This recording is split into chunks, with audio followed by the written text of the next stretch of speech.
Hi, I'm your host Dirk. Welcome to the Cat's Garage. All right, so it's a beautiful day here towards the end of February, and I'm gonna go get the truck washed because a couple of days ago it snowed, and Nebraska is known for throwing salt, brine, and everything else down on the ground. And as soon as I get a nice day out, definitely get out there and at least go to an automatic car wash that doesn't use brushes, so touchless car washes, and get a good spray down and everything else. When I get a little bit more time in the day, I'll actually take a hose with a pressure washer and all that stuff, and I'll lay on my back and I'll spray everything down underneath the vehicle to make sure all the nooks and crannies and everything else get covered for getting fresh water on it and getting that salt mixture and spray and all that stuff off of the underside of the truck, or any of my vehicles for that matter, to keep them from rusting. So, but anyway, that's a little tangent right there on what I typically do in the wintertime when it's nice out.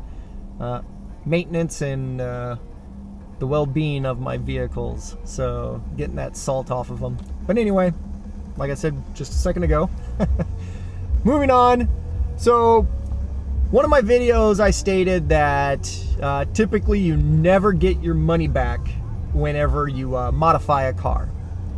And a lot of people, you know, they get emotionally wrapped up or financially wrapped up in a vehicle, and they expect to get paid for all that hard work and all that money that they dumped into their vehicle. And some people literally do not understand why they don't get compensated for all that hard work and money they put into and time that they put into their vehicle. And I just wanted to use literally there. But anyway, so they get upset about it, like, well, why won't you pay me for the coilovers and everything else that I've done on my vehicle and this and that? Well, for the most part, when people go out to buy a car, yeah, granted, if you're buying a modified car, chances are you're going into that knowing, one, that car's probably been driven hard, two, don't know if something's broken on the car or if something stopped working properly. That's why this person's selling it, because they don't have any more money to put into it. Yeah, sometimes you get an honest person who'll tell you everything straight through about their car. And I believe that whenever I sell my Subarus and everything else, whenever I was selling them, I was extremely honest about it. Could I have sold some of my cars for more than what I ended up selling them for? Yeah, but if it had something wrong with it, guess what? I'm not gonna dump that on the next person. That's my fault. You know, if the car's got higher mileage. For instance, I had a 2004 Subaru Forester XT that I had converted to STI. Now, when I sold that, you know, looking online, they were selling anywhere between $15,000 upwards of $21,000, depending on how much stuff you had done to that particular vehicle. And I had a lot done to my vehicle. I had a whole build thread and everything else on SubaruForester.org on my vehicle, and had a lot of interest in it. And eventually a guy from Kentucky came and bought the vehicle because he wanted to continue to build it up to what he wanted. So knowing what I had, you know, before I sold it, I ended up taking it to the local Subaru guru here in Omaha, Russ's Garage. Great place, by the way, if you own a Subaru. Highly recommend checking out Russ and MJ over there at Russ's Garage. But anyway, so I got there and I told him, I was like, hey, you know, I'm planning on selling this vehicle and everything else, so I'm gonna have to pause it here just a little bit and I'll splice back into it. Stand by, I'm getting my car washed.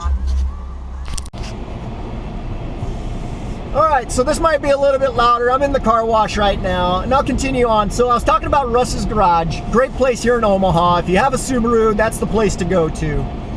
And highly recommended. Anyway, so when I was selling my Forester XT, now granted, like I said, I put a ton of money, ton of time into this vehicle, and it just got to the point where, you know, started getting kind of bored with it, wanted to do something different, and I was like, you know what, it's time to move on to something else to challenge myself. And I ended up taking it to them because I wanted to get a compression and a leak down test and everything done on it, because the car had over 125,000 miles on it. The stock motor did. And granted, I put a ton of work into it, you know, and put a lot more power into that motor. I wanted to make sure it was healthy. So coming back, you know, originally I was going to list my Forester for $18,000. Now granted, I had put over $35,000 worth of work into that vehicle. So I was going to sell it for just, well, pretty much half of what I put into it. And reason being is because it's very hard to find one, and it's very hard to find one that's been done right.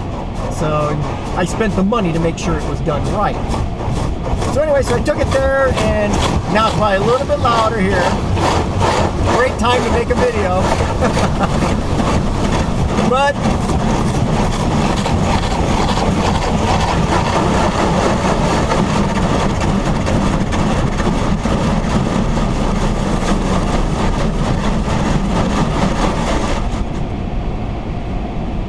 car washed.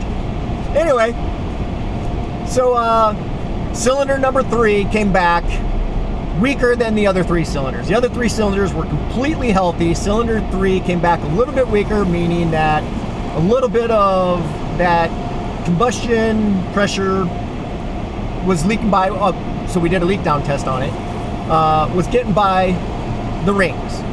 And granted, 125,000 miles on a stock motor putting out 310, you know, wheel horsepower, 333 foot-pounds of torque, when originally from the factory in the XT it was tuned with a small turbo that was out of the WRX.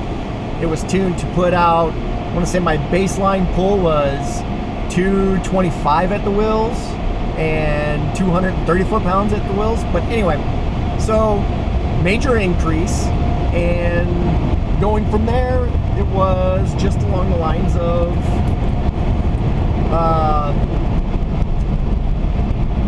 it was pretty much me saying, you know what, cylinder 3 is getting a little bit weaker. I put a ton of money into this, I put a ton of time into this. However, I'm not going to sell it to somebody, you know, by saying, oh yeah, it's strong, because it pulled strong, it drove strong, everything was strong about it. It's just the fact that I knew it wasn't. And I wanted to make sure when I sold it to somebody, I knew everything about that vehicle to tell that person. So I passed it on, and I dropped the price. I dropped the price by $5,000 because that's how much Russ's Garage, you know, was quoting me to, you know, build the engine to make it even stronger, or, you know, and everything else. I mean, because I was looking at a custom engine and everything else, and I wanted to make sure that the next person was happy with what they got. But that's me. Not everybody's like that. A lot of people, they're gonna dump cars. They're gonna sit there and say, man, I can't afford to do this. I can't afford to put a new motor in it. I'm just gonna dump this car. I'm not gonna talk about it because it's still running just fine, but I know something's wrong with it. Thanks, guys.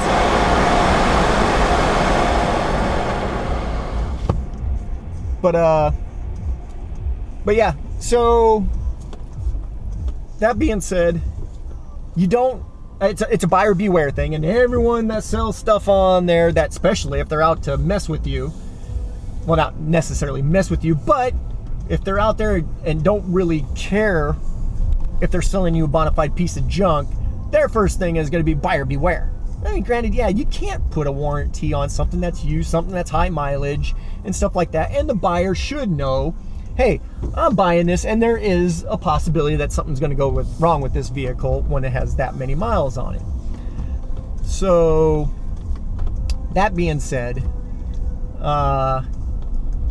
it just comes down to, if you're selling a modified vehicle, most people are going to go into that, especially you start getting miles on it, people are going to start looking at it saying, yeah, you know what,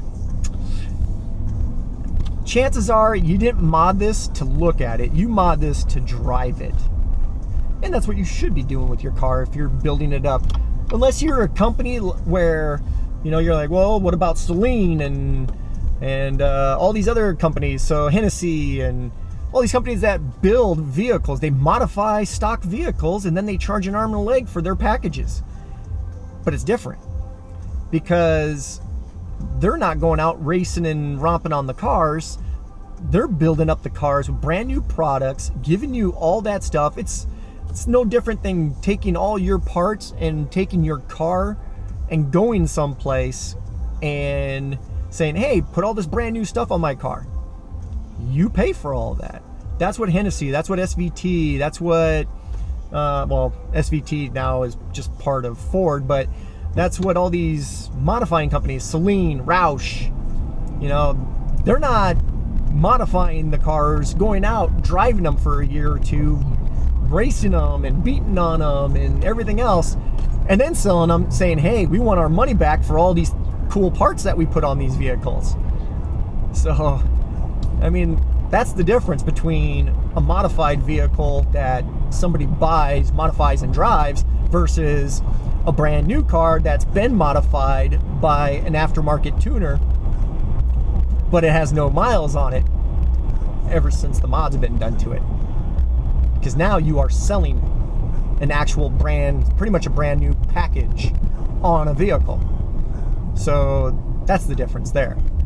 But a lot of people, and I've ran into these people going to look at their cars and stuff like that when I go out car shopping, and some people, they don't understand that, you know. They think, oh, you know, this is the greatest thing since, you know, sliced bread or whatever. But, and I'm going to charge you for it, even though I put 6,000 miles on it. But it's only 6,000 miles. That's not that much, you know. Well, yeah, but if you're beating the crap out of it for 6,000 miles, that's a lot. And I don't want to pay you for that. So then there's the other issue of people saying, well, I got this and this and this, and I want this much for it.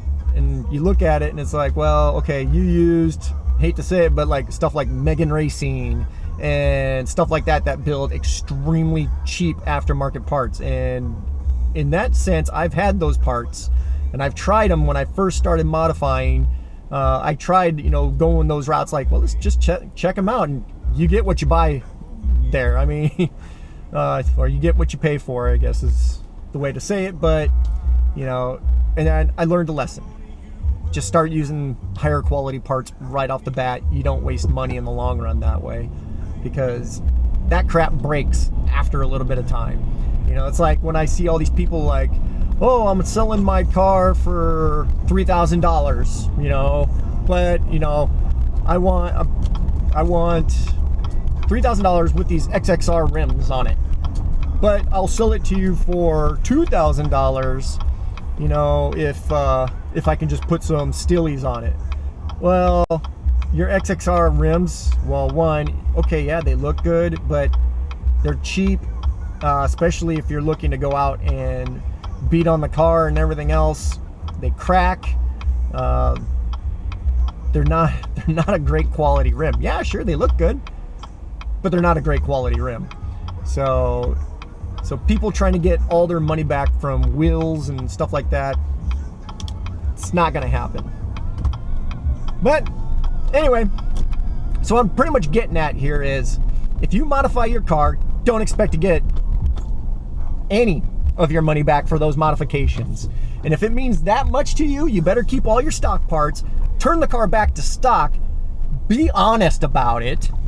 I mean, show pictures, show everything that you've done, show receipts, keep all your receipts, keep all your paperwork. But at the end of the day, chances are, if you want to try to get any money back for those parts, you need to take them off and you need to sell them at a discounted price on Craigslist for people who are interested in doing that. Sometimes, you know, you can list a car and say, hey, I want this much with these parts. If not, I'll take them off and turn them back to stock. At least you're being honest with people. And then people, one, know that you've modified the car. And two, they also know that what you want and the price difference between stock and modified. So, but anyway, that's just my thoughts and opinions on people selling modified cars. Now, if you buy a car and you modify it and don't put a single mile on it, and you have all the documentation, receipts, and everything, I mean, meaning you buy a brand spanking new car off the lot, you put all the brand new parts on it yourself, and then you mark it up for your labor costs, and then sell it that way, kind of like what SVT does. Well, I keep saying SVT, they don't do that anymore, but Saleen, Roush, Hennessy, all these other tuner companies out there that build on stock platforms. If you do something like that, then you might make a little bit of money. But remember, you're not making your money off of your name at that point in time. You're making your money off of the labor of you doing the work itself. So just remember that when you do it. Good case in point is when I had my Dodge Challenger SRT8. Did a lot of billet aluminum parts underneath the hood, did suspension work on it, did custom rims from Boise Alloys, did custom paint, did a ton of work to it, and didn't even, I mean, I pretty much broke even on whatever the trade-in value was on that vehicle. So didn't get anything for any of the hard work, any of the time, any of the effort. Granted, I sold all the stock stuff, stock exhaust, stock SRT8 rims and wheels and all that stuff to make a little bit extra money off of it, and that's another route you can go. But lesson learned, don't expect to ever get money back if you put any miles on the car. But anyway, hopefully this was informative. Hopefully you learned a little something, and if anything, thanks for watching. Hit that subscribe button, and thanks. Get a like, give a comment, give us your stories down in the comments below on goods, bads that you've had selling modified cars. And if anything else, drive safe and take care. Till next time.